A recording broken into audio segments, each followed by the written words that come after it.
I'm going to start with a detailed review of the recently reported Everest 2 trial results because that is now the technology with which we have the greatest experience.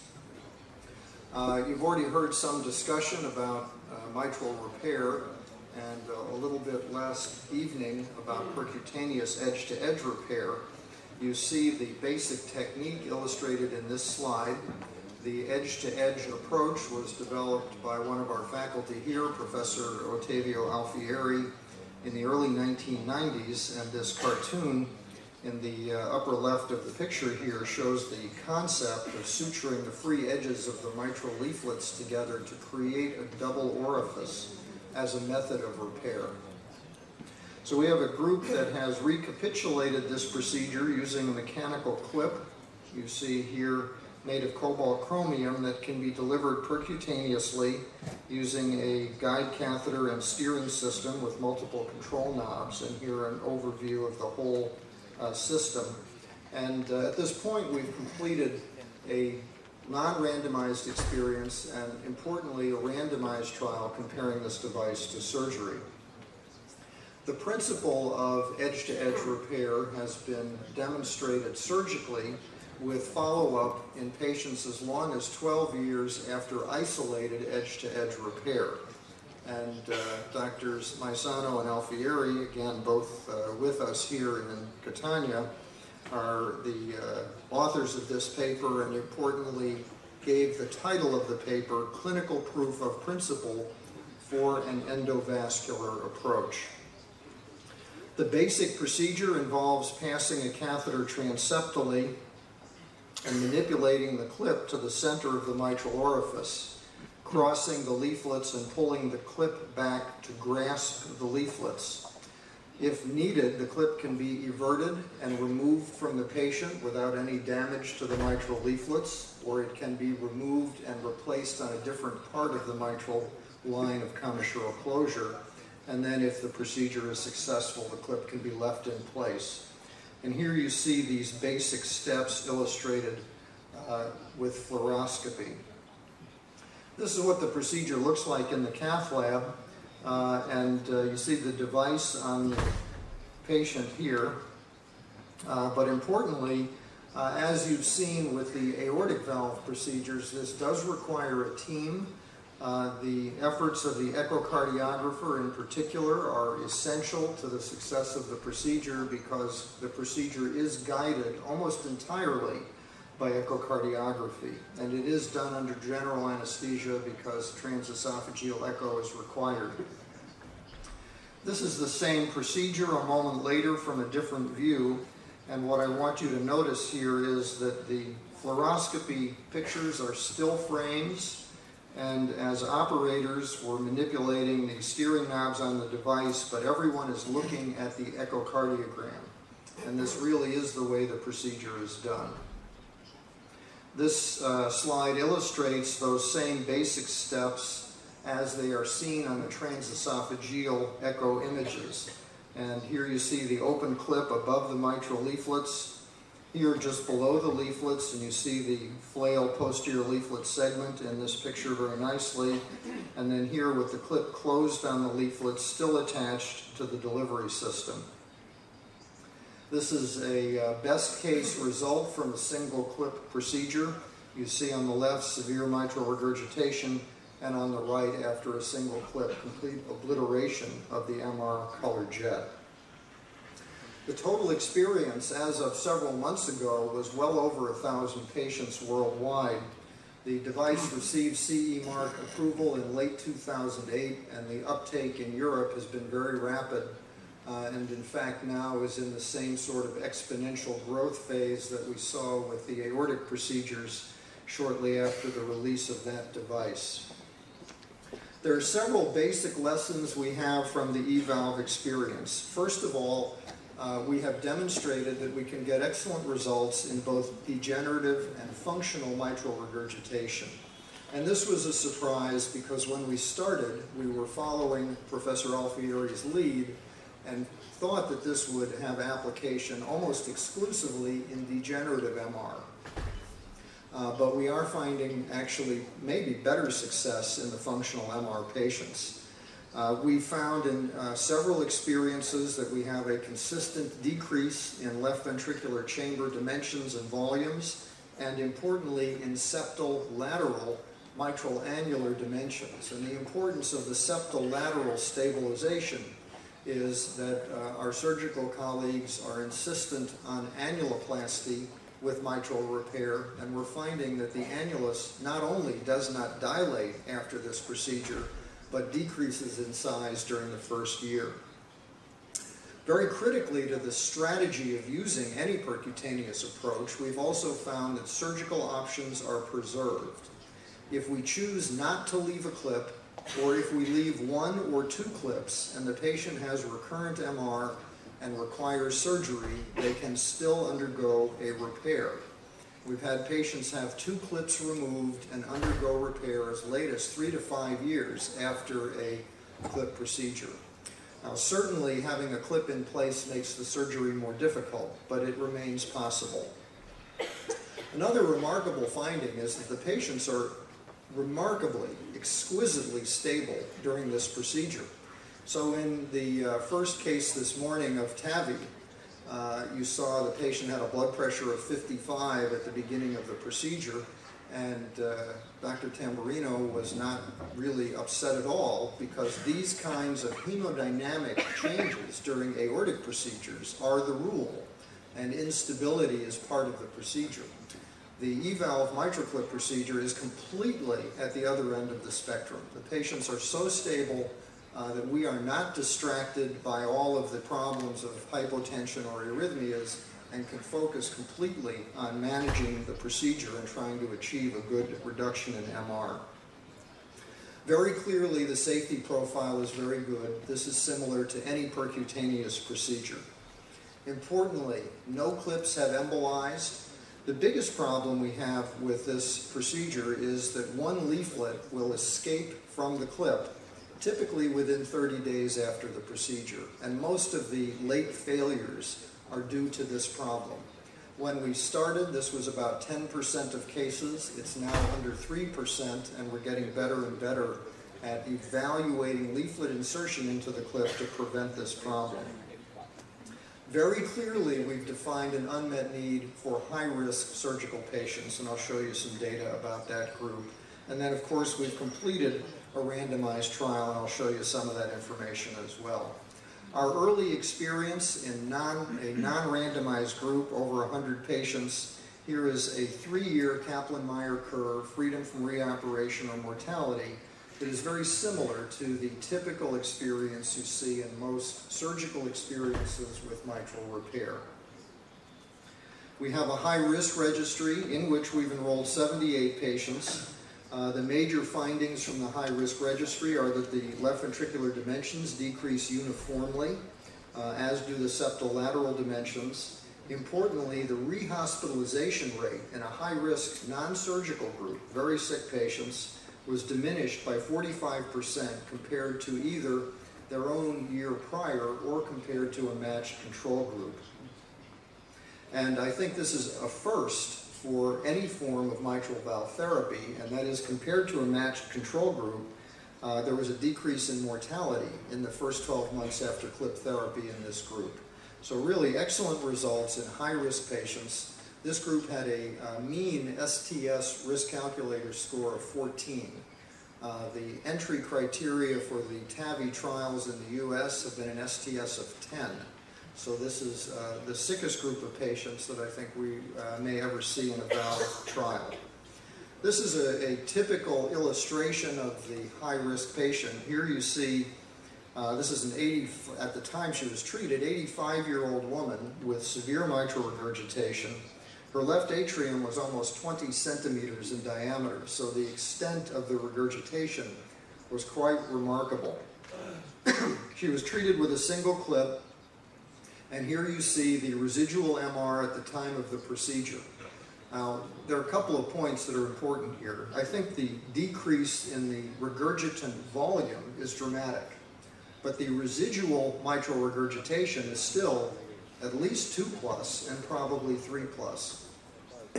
We considered this to be a satisfactory reduction in mitral regurgitation for this patient. And in fact, the pulmonary artery peak systolic pressure fell on the cath lab table from 80 to 55. This is the 5-year follow-up on this patient. And what you see, one day post-procedure, the interventricular septum is flattened by the still persistent pulmonary hypertension. But note that 5 years later, the septum remains round and the left ventricular chamber remains small. And in fact, at age 90, this woman was still ambulatory and living independently. So I think this illustrates the utility of this therapy in a high-risk population. And it also illustrates that the goals of therapy are tailored and vary for the individual patient. So we had some debate last night about the goal of surgery being to normalize the mitral valve, and I have to say that that is a goal, but our goal is to treat the whole patient, and the rest of the patient has to be doing well for the reduction in mitral regurgitation to be meaningful. Just a few weeks ago, we reported the results of the Everest 2 randomized trial. 279 patients randomized 2-to-1 to clip or surgery. The basic study design is shown here.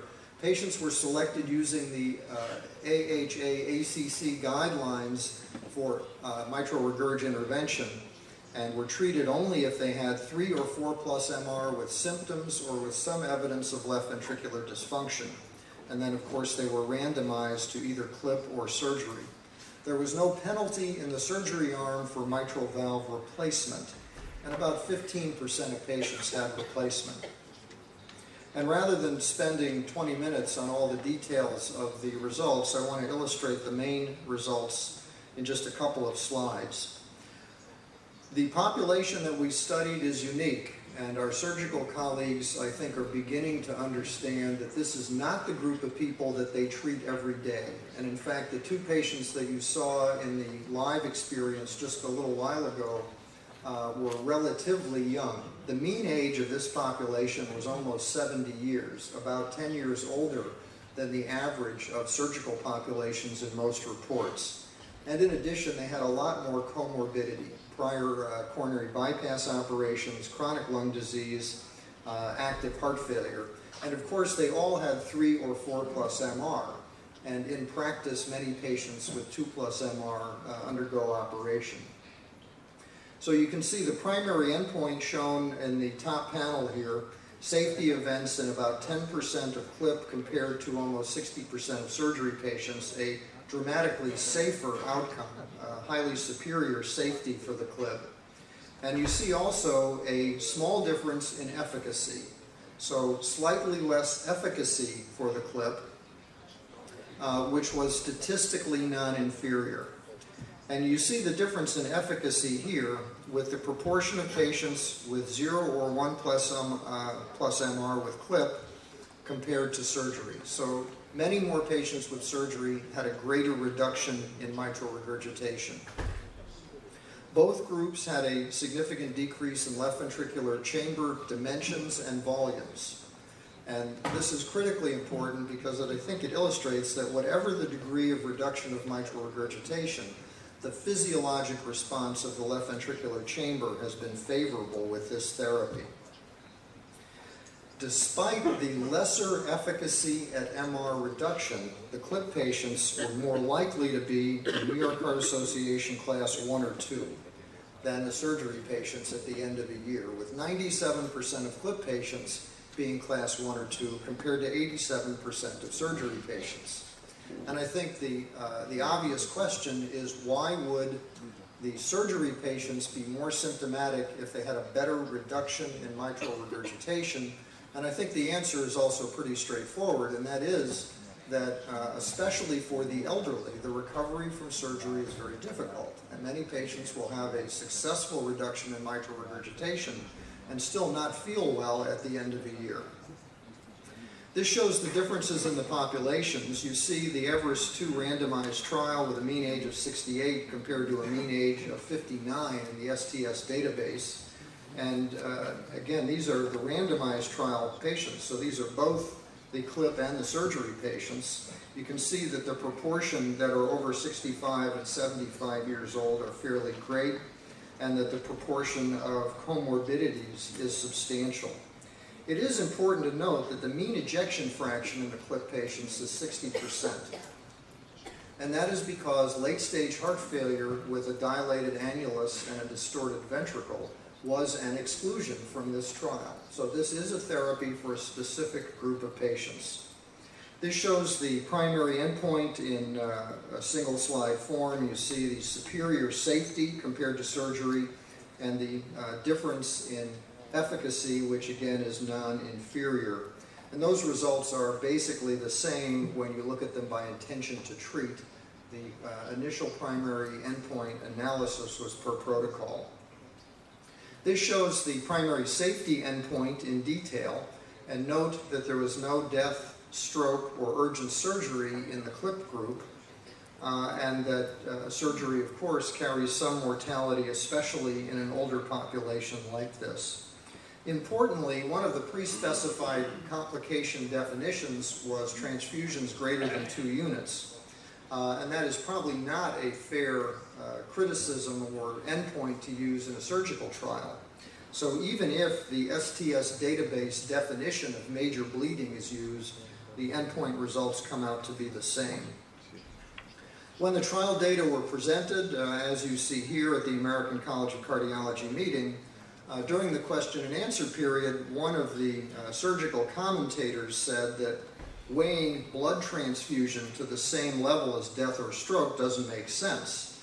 And if we are to do that and consider transfusion in cardiac surgery as a major event, maybe we should consider radiation exposure during percutaneous repair to be a complication. And I would point out that I think that is a fair criticism. We use primarily echocardiography to guide this procedure, so the radiation exposure is minimal.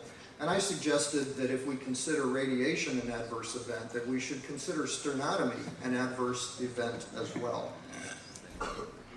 So I went through all these results, but I just want to highlight that this is a complex therapy. The results are not all or none.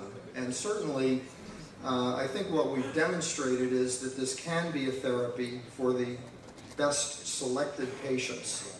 And in fact, I hope that these results and that this device have made treating mitral regurgitation more difficult. It is already a complex disease, but we've added another therapeutic option to what was already a very complicated matrix.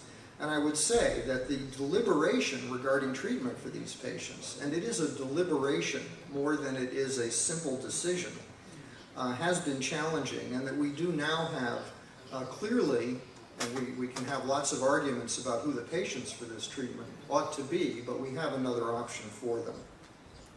Now I want to spend just about 5 minutes on all the rest of these devices, because we have many other devices, none with anything close to the level of experience that we have with the mitral clip. So just for example, coronary sinus annuloplasty, there have been about 150, maybe 180 patients treated worldwide in total with those devices. Direct annuloplasty, you'll hear about a little later today, with literally single digits of patients treated, and then a whole series of devices that remain in preclinical testing. When this field all really started about 10 years ago, coronary sinus annuloplasty looked like it was going to be the first therapy to complete trials and come into practice, because the idea is simple and the procedure is simple. And it has not worked out that way at all. And in fact, the coronary sinus annuloplasty devices have had several problems. The biggest one is, in terms of slowing the development, that the coronary sinus is a more difficult environment than anyone imagined. And both of the devices you see on this slide are in their 3rd generation of development, because the first couple of generations had problems with the devices fracturing due to the complex motion pattern of the coronary sinus. The other problem is limited efficacy. These devices seem mostly to get about a 1+ reduction in mitral regurgitation grade. So that can be meaningful, but it changes the target population that you might consider using these devices in. And then another challenge is that the coronary sinus, as you saw in a beautiful talk yesterday evening, crosses over the circumflex in as many as 3/4 of patients. And here you see an example of a patient being treated with the Cardiac Dimensions Carillon device. And you can see where the device crosses over the circumflex trunk, there is obvious compression of the circumflex. And with this family of devices, there have been several patients who've had myocardial infarctions either acutely or even as late as a year or a year and a half after the therapy from coronary compression. So the evaluation of the relationship of the coronary sinus to the coronary arteries, both before the procedure with CT scanning and during the procedure, is really a critical part of this and does limit the treatable patient population. You can see that here in the reported experience with the 3 major coronary sinus devices, that the implant rate is about 2/3. And that's after screening. So even then, adequately anchoring or placing these devices is still something that is not a therapy that will be for all patients. And ultimately, if the mechanical problems with these devices are solved, the types of clinical trials that will be needed to prove the utility of these devices will be very challenging. The response to that is direct annuloplasty, and there'll be a talk dedicated to this technology later today, but the concept is that instead of going through the coronary sinus, by entering the left ventricle and placing anchors directly into the mitral annulus, that a cinching cord can be delivered. The native mitral apparatus will be left in place, and unlike aortic valve replacement, where there is an irregular calcified surface to serve as an anchor, for the mitral position you have these very smooth leaflets and not so round orifice to try to purchase the valve in. But I think we will see this develop, and in the end, replacing the valve may be simpler and ultimately more effective than repairing the valve, and that remains to be seen. So I think this is a great journey. Every step remains exciting, and there is so much more to come.